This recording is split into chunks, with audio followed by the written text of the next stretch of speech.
Welcome back.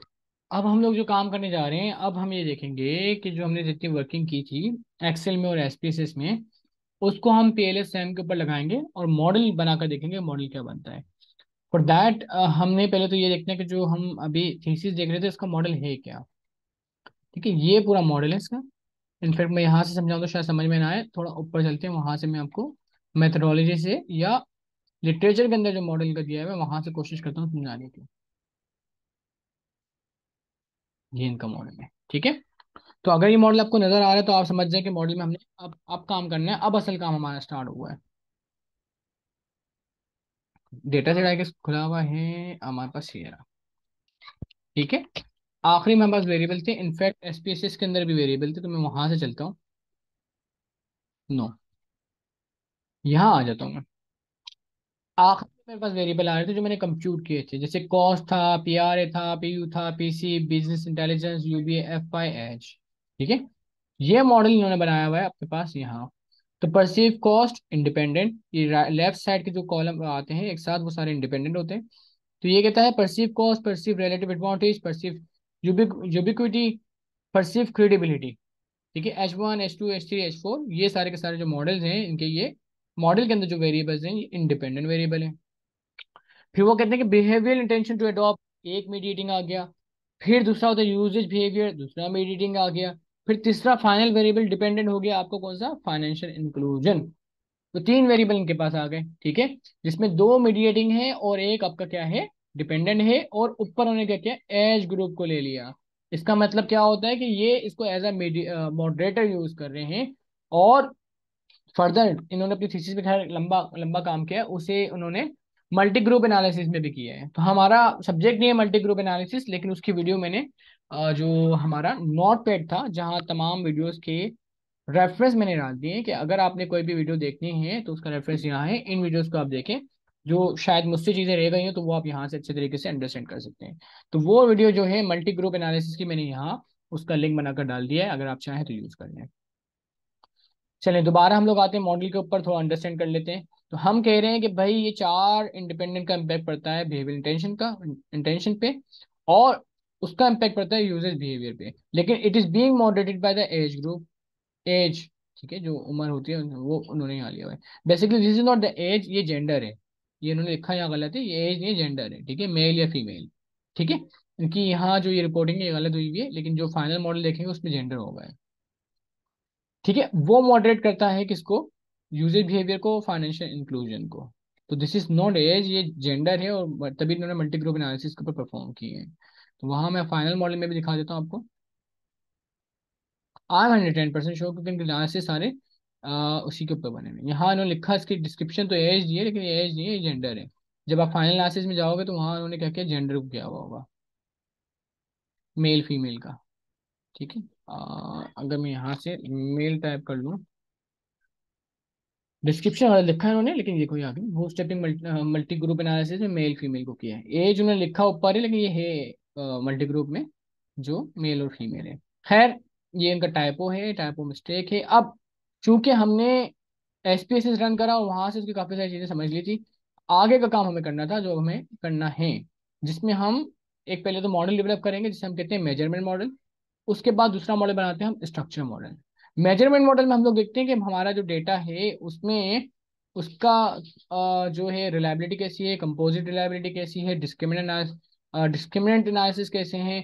ठीक है, ये सारे हम उसमें निकाले होते हैं। Conversion validity, discriminant validity, composite reliability और रिलायबिलिटी, चार चीजें होती हैं हमारे पास। मैं यहाँ लिख भी देता हूँ। इसी के आगे ये तो हमने कर लिया था, केएमओ फैक्टर लोडिंग और लोडिंग वाला लगा दी थी। तो अब हमारे पास जो रह गया वो हमें करना है जनाबे वाला, इसको बंद कर लेता हूँ, मेजरमेंट मॉडल को।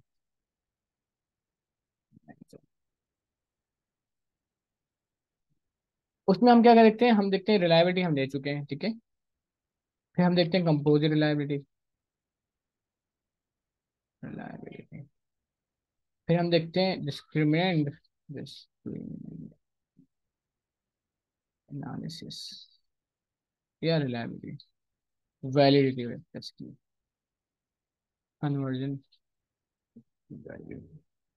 ठीक है, ये हमारे पास चार चीज़ आती है। अब वैलिडिटी हमें मेजर करनी है और रिलायबिलिटी मेजर करनी है। कंपोजिट के लिए मैं थोड़ा सा शायद इसमें अगर ना हो तो आगे से आपको डिफरेंट तरीके से कंप्यूट करके करना सिखाऊं। लेकिन अभी फॉर द टाइम बीइंग हम अभी क्या करते हैं, हम मेजरमेंट मॉडल जरा रन करके देखते हैं कि इसको कैसे रन किया जाता है। हमारे लिए इंपॉर्टेंट ये है, वी आर लर्निंग दिस। ठीक है, रिलायबिलिटी की स्पेलिंग सही कर लें। ये चलो।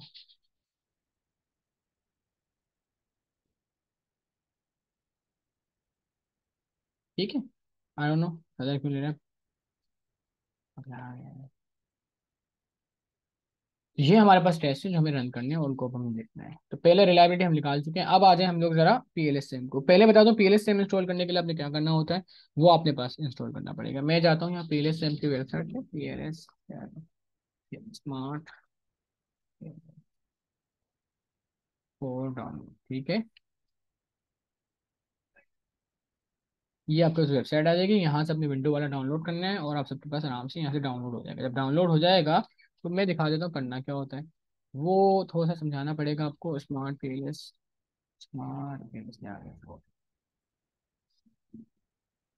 इसकी असल में डायरेक्टरी बनती है। जब आप इसको इंस्टॉल करेंगे ना, आपके पास ये डायरेक्टरी का एड्रेस मांगेगा, एड्रेस क्या है। उसके बाद सारा काम शुरू कर सकते हैं आप। थोड़ा सा शुरू में ट्रिकी है, परेशान करता है, हमें भी आज भी परेशान करता है। हालांकि I can not say that I am hands on to it. कितनी है भाई, कितनी है, कहाँ गया इस फिर से। स्मार्ट, नहीं हो रहा, नहीं हो रहा, हो गया। ठीक है, यहाँ आपको डायरेक्टली डिफाइन करनी पड़ती है। जब आप फर्स्ट टाइम करोगे तो इस जगह जहाँ मैं शो कर रहा हूँ इसकी, यहाँ आपको उसका बेसिकली जो है इंटरफेस के ऊपर आपसे डायरेक्टरी का एड्रेस पूछेगा और डायरेक्टरी अपने यहाँ सेलेक्ट करना पड़ेगी। ठीक है, आप जब डायरेक्टरी सेलेक्ट करेंगे, क्योंकि मेरी ड्राइव तो सिंपल सिंपल सी थी, मैंने यहाँ इसको डी ड्राइव के अंदर एक डायरेक्शन दी थी। I should go from this folder. ठीक है, डी ड्राइव के अंदर मैंने यहाँ इसको कहा था पी एल एस सेम,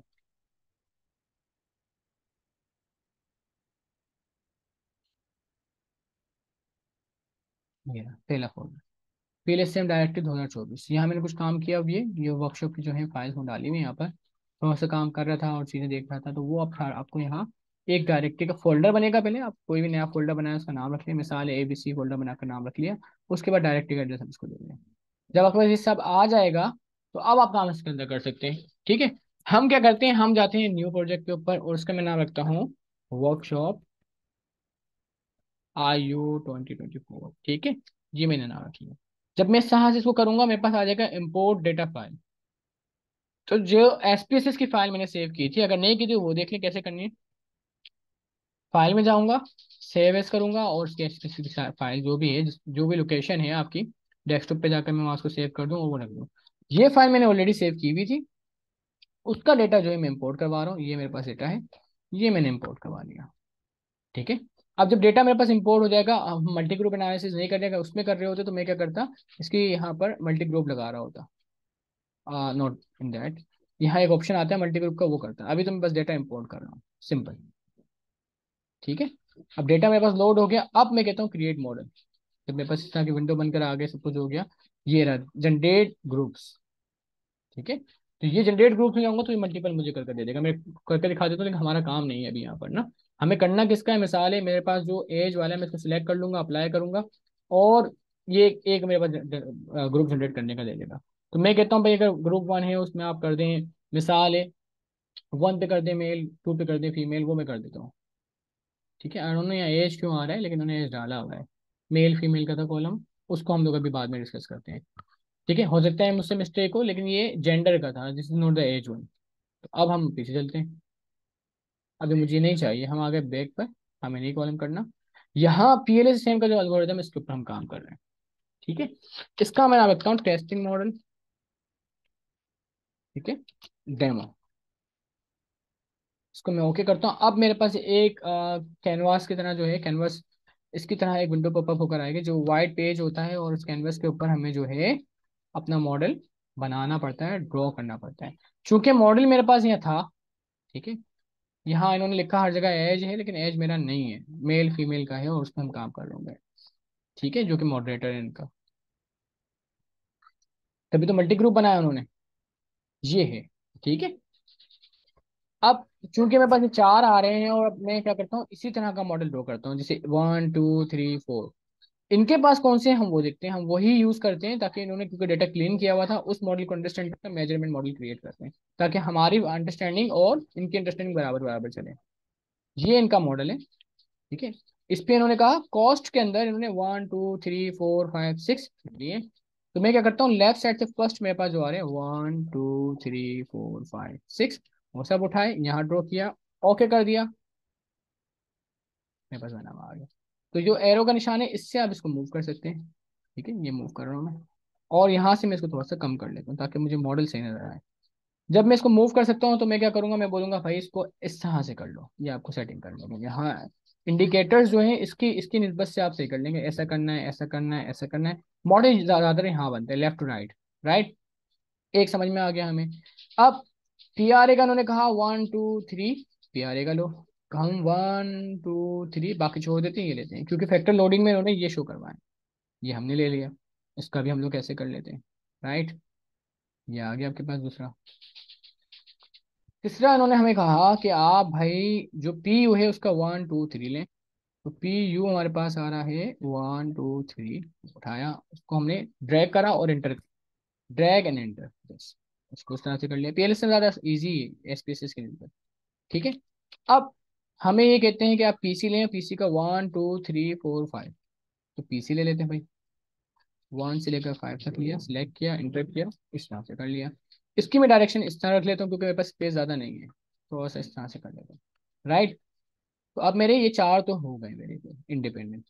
मुझे कहता है जो इनका था बी आई वाला वेरिएबल, वो जो मीडिएटिंग का पहला था।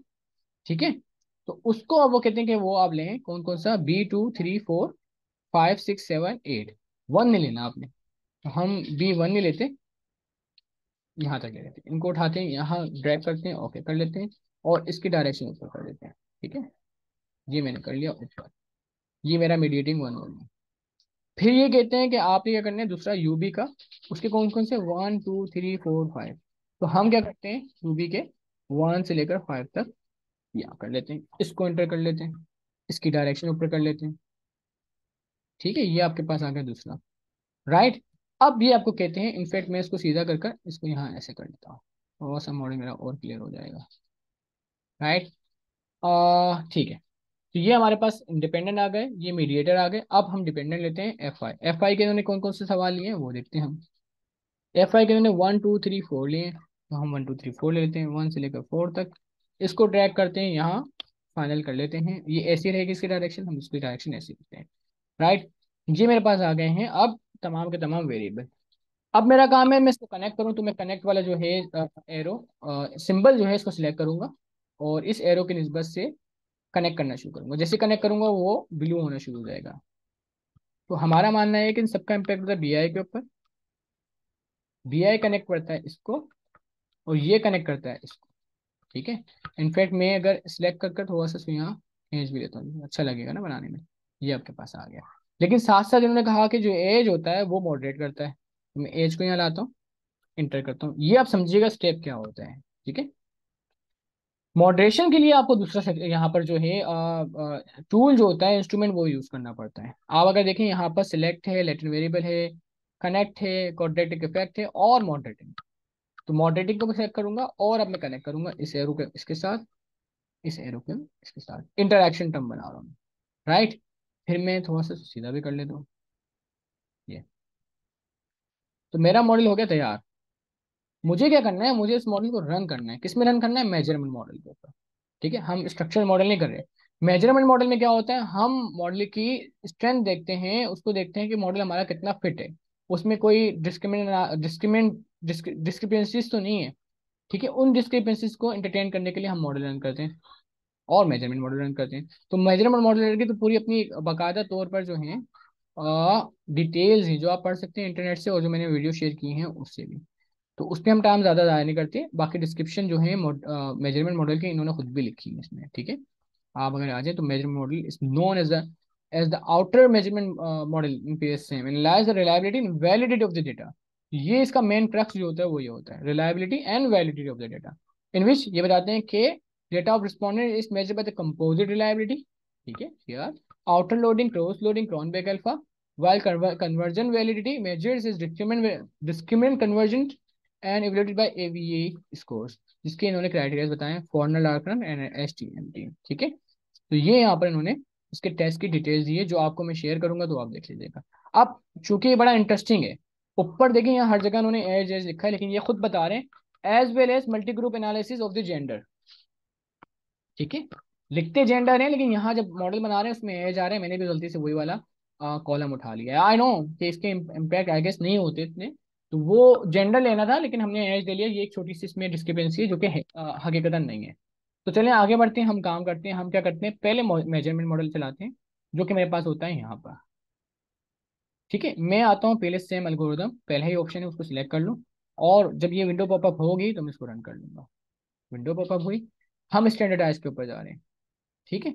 जितनी भी सेटिंग है उसको एज इट इज रखें, आप कुछ भी अपने चेंज नहीं करना, आप स्टार्ट करें, मॉडल आपका रन हो जाएगा।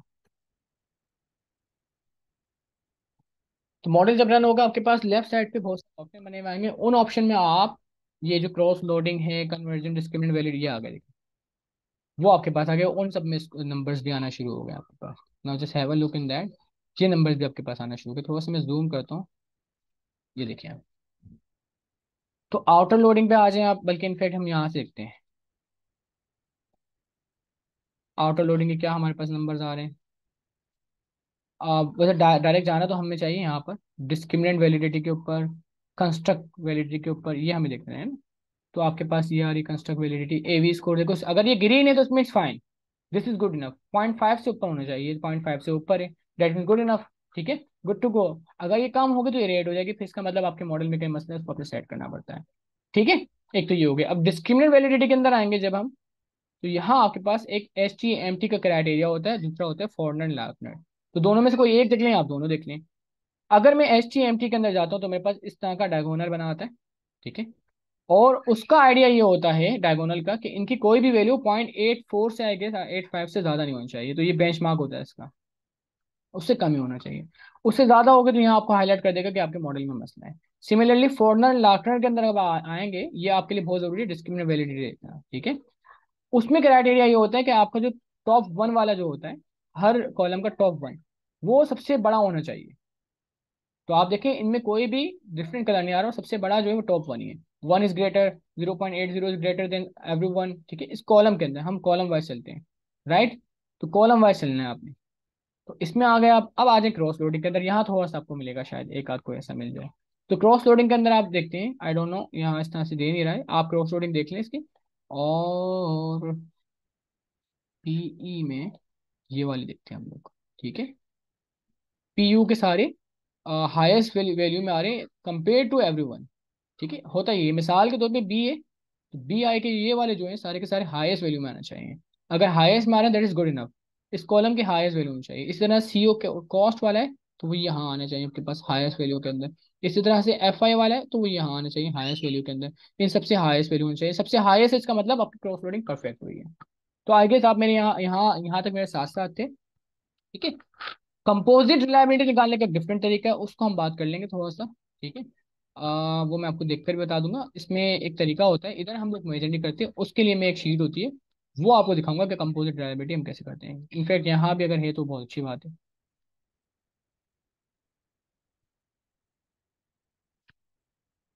कौन बैक अल्फा कंपोजिट, ये मैंने यहाँ से कभी निकाली नहीं है, हमेशा एक्सेल शीट यूज़ की है, तो वो मैं एक्सेल शीट आपसे शेयर कर दूंगा, वो आप निकाल लेंगे। लेकिन इनफैक्ट मुझे दिखाना चाहिए आर स्क्वायर, इसकी डिस्क्रिप्शन, ठीक है। नहीं, कंपोज रिलायबिलिटी के लिए हम लोग वही यूज़ करेंगे जो मैं आपको शार्ट दूंगा, उसकी जो है ना शीट दूंगा, वो आप यूज़ करेंगे, ठीक है। तो चलें आगे चलते हैं। वी आई एफ भी इन्होंने कैलकुलेट किया हुआ है, we are not interested in V I F at all, लेकिन इन्होंने अपनी थीसिस के अंदर वी आई एफ भी दिया हुआ है। रिपोर्टिंग आप कैसे करेंगे, रिपोर्टिंग आप ऐसे करेंगे, ठीक है। आइटम्स कौन कौन से, लोडिंग हमने वहां से लिया है स्पेसिस से, क्रॉन पे अल्फा हमने जो है स्पेसिस से लिया है। कंपोजिट रिलायबिलिटी निकालने का तरीका होता है कि जो ए वी स्कोर है इससे आप निकाल ले होते हैं। ए वी स्कोर एक्सट्रैक्टेड आपके पास आ रहा है, हर किसी का हमने ए वी स्कोर कैलकुलेट किया हुआ है। और कहाँ किया हुआ है, अभी मैंने आपको दिखाया था फॉर्नर लार्कनर क्राइटेरिया में ए वी स्कोर होता है। Not in that, first discriminant validity में आ जाए।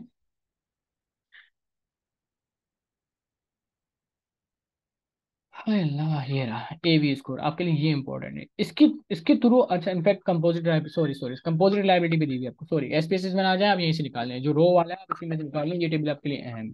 तो यहाँ से आप कंपोजिट रिलायबिलिटी निकाल लें और यहाँ से एवी स्कोर निकाल लें। तो इन्होंने भी यही किया है, इसकी रिपोर्टिंग जो की है, कंपोजिट रिलायबिलिटी ये रही आपके पास, एवी स्कोर आपके पास ये रहा, क्रॉनबेक अल्फा आपके पास ये रहा। ठीक है, तो यहाँ आपके पास क्रॉनबेक आ गया, कंपोजिट रिलायबिलिटी सी आ गई और एवी, तो तीन कॉलम उठाया आपने और यहाँ लगा दिए। लोडिंग आपने कहाँ से उठाई, लोडिंग हमने एसपीएसएस से उठाई और यहाँ लगा दी। ठीक है, हर वेरिएबल के अगेंस्ट। तो ये वाला आपका तैयार हो गया मेजरमेंट मॉडल। ठीक है, इसी तरह से इन्होंने क्या किया, मेजरमेंट मॉडल में आपके पास फॉर्नल लार्किंग मोमेंट दिखाया, फॉर्नल लार्कनर ये आ गया आपके पास। ठीक है, ऐसी डायगोनल बना लिया, इन्होंने भी डायगोनल बना लिया है वाला पूरा। ठीक है, टॉप वैल्यू जो होती है सबसे ज्यादा होनी चाहिए। एच टी एम टी भी इन्होंने किया है तो वो भी हम दिखा देते हैं, इसमें 0.85 से कम होना चाहिए, तो एच टी एम टी आपके पास आ जाएगा। क्रॉस लोडिंग से ऊपर आएगा, एच टी एम टी है। खैर उन्होंने किया हुआ, इस पे काम हुआ हुआ, एचटीएमटी नीचे आपको नजर आ जाएगा, मुझे पता है 110% किया हुआ। क्रॉस लोडिंग मैंने बताया कि हाईएस्ट वाली जो आपके पास आती है उस कॉलम में उसी कौन से जो वेरिएबल की होती है, तो क्रॉस लोडिंग पे अब आ जाए। ठीक है, जो मैंने बताया आपको, तो यहाँ आपका मेजरमेंट मॉडल का काम खत्म हो जाता है। ये रहा एचटीएमटी बनाया है इन्होंने, एचटीएमटी आपके पास ये रहा, एचटीएमटी मैट्रिक्स। ठीक है, मैट्रिक्स उठाया आपने, कर लिया, तो ये आपके पास हो गया मेजरमेंट मॉडल का काम खत्म। कौन कौन से टेस्ट करने थे मेजरमेंट मॉडल में हम लोगों ने, reliability, composite reliability, discriminant validity, conversion validity. Discriminant validity में हमने जो चीजें देखी, कन्वर्जन वैलिडिटी में हम जो चीजें देख के आ रहे हैं अभी, वो हमारे पास बेसिकली ये रही। ठीक है, एच टी एम टी और फॉर्नर एंड लार्कनर, राइट। यहाँ और कोई टेस्ट आपने देखना नहीं है। अब हम क्या काम करेंगे, एज पर दी थीसिस, बाकी ये आप देख लीजिएगा, आर स्क्वायर की वैल्यू यहाँ दी हुई है, आप उसको रिपोर्ट करवा सकते हैं। होता है कोफिशिएंट ऑफ डिटर्मिनेशन होता है बेसिकली, आपका आर स्क्वायर, ये वाली वैल्यूज उन्होंने आपको रिपोर्ट करवा दी है। कोफिशिएंट ऑफ डिटर्मिनेशन ये होता है कि तमाम इंडिपेंडेंट वेरिएबल मिलकर डिपेंडेंट वेरिएबल को कैसे एक्सप्लेन करना है। तो आपने कर लिया। अब बात है स्ट्रक्चर मॉडल की, मेन काम आपका यहाँ है, और इसमें आपके पास जो आते हैं पाथ एनालिसिस का काम होता है, structure model testing hypothesis complete. ठीक है, पी वैल्यू आपकी सिग्निफिकेंट वैल्यू होती है जो कि बताती है कि कौन सा वेरिएबल का इम्पैक्ट है और कौन सा वेरिएबल का इम्पैक्ट नहीं है। ठीक है, ये बहुत ईजी है, हम बैक कर लें, दोबारा कैलकुलेट में आए और यहाँ आप बोर्ड स्टेपिंग करें। 500 हो गया इसका, 5000 इम्पैक्ट, वो सेट है सब कुछ, एवरीथिंग इज ओके। आप ओके कर लें, स्टार्ट कर लें इसको। जब स्टार्ट करेंगे तो बूट स्टेप करके मॉडल रन करेगा आपका। यहाँ पीएलएस की वर्कशॉप खत्म, तो आपके सारे के सारे टेस्ट हो गए यहाँ पर। तो आपने क्या किया, आपने स्टार्ट किया एनालिसिस अपनी, जो चैप्टर 4 है वो स्टार्ट किया पायलट टेस्टिंग से, फिर आप आए डेटा स्क्रीनिंग के ऊपर, फिर आप आए यूनिवेरिएट मल्टीरेट एनालिसिस के ऊपर, फिर आप आए मेजरमेंट मॉडल के ऊपर, फिर आप आए स्ट्रक्चर मॉडल के ऊपर। आखिरी में एक सुबेल टेस्ट लगता है जिसकी मैं आपको एक थोड़ी सी डेमोस्ट्रेशन दे दूंगा कि मीडिएशन इम्पैक्ट है या नहीं। वो एवी स्कोर कैलकुलेट करने के लिए होता है, उसकी मैं वीडियो आपको यहाँ बता देता हूँ, वो आप देख लें। सुबेल टेस्ट लगाएं, उसका कैलकुलेटर होता है, वो करने के बाद आपके सारे रिजल्ट्स परफेक्ट हो जाएंगे। आपकी थीसिस, पिछली जितनी भी थीसिस मैंने करवाई है उनसे काफी अच्छी हो जाएगी। ठीक है, अब ये कैलकुलेट करके आपके पास लेकर आ गया और इनफैक्ट ये वैल्यू भी दे रहा है आपको, तो ये आपके पास परफेक्ट मॉडल हो गया। ठीक है, यहाँ ऊपर ये वैल्यू आ रही है, ये वैल्यू आ रही है आपके पास, ये वैल्यूज। तो अब हम इसका देखते हैं पाथ एनालिसिस, पाथ कोफिशिएंट्स को ना। मेन तो हमारे लिए ये है ना, क्योंकि हमने यहाँ देखना है कि जो ग्रीन है वो एक्सेप्ट हो रही है, जो रेड है वो एक्सेप्ट नहीं हो रही, जिनका सिग्निफिकेंट वैल्यू पी वैल्यू से कम है और 0.05 से कम है। तो ये हमारे लिए इंपॉर्टेंट है कि हमें ये देखना है कि कौन कौन सा का इम्पैक्ट, बी आई का इम्पैक्ट होता है यूबी के ऊपर।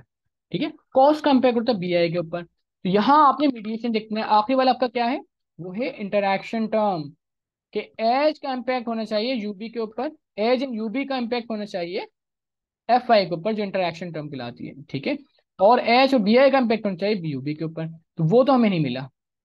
मॉडरेशन इफेक्ट बड़े मुश्किल से आते हैं, राइट। ये भी हमारे पास इनसिग्निफिकेंट है, बाकी सब सिग्निफिकेंट है क्योंकि इनकी पी वैल्यू 0.05 से कम है। दैट्स इट, यहाँ आपका गेम ओवर। यहाँ मैं अगर हाँ आपको आपका काम बताऊँ, आप यहाँ पर आर स्क्वायर निकालें, क्यू स्क्वायर निकालें, खत्म। दैट्स इट, हाइपोथेसिस टेस्टिंग की आपने बता दी कि मेरे रिजल्ट आ गए, और रिजल्ट के अलावा इसके लिए मैंने आपको सैंपल रिपोर्ट दी है। सैंपल रिपोर्ट में जो टेस्ट है वो भी आप देख लें। इस रिपोर्ट में जो टेस्ट की एनालिसिस है वो आपके लिए काम किए। अब ये इन्होंने अलग कर लिए, मेल के अलग है, फीमेल के अलग कर लिए। ठीक है, इसे हम लोग मल्टी ग्रुप एनालिसिस कहते हैं, उसकी टेक्निक अलग है, वो हम कभी बात करेंगे। अगर आप में से कोई कर रहा है तो उसको बता देंगे भाई कैसे करना है। ठीक है, वही सेम मेथड है, बस यहाँ फीमेल के रिजल्ट उन्होंने अलग कर लिए और मेल के अलग। ये हम नहीं करते, ये सिस्टम करता है।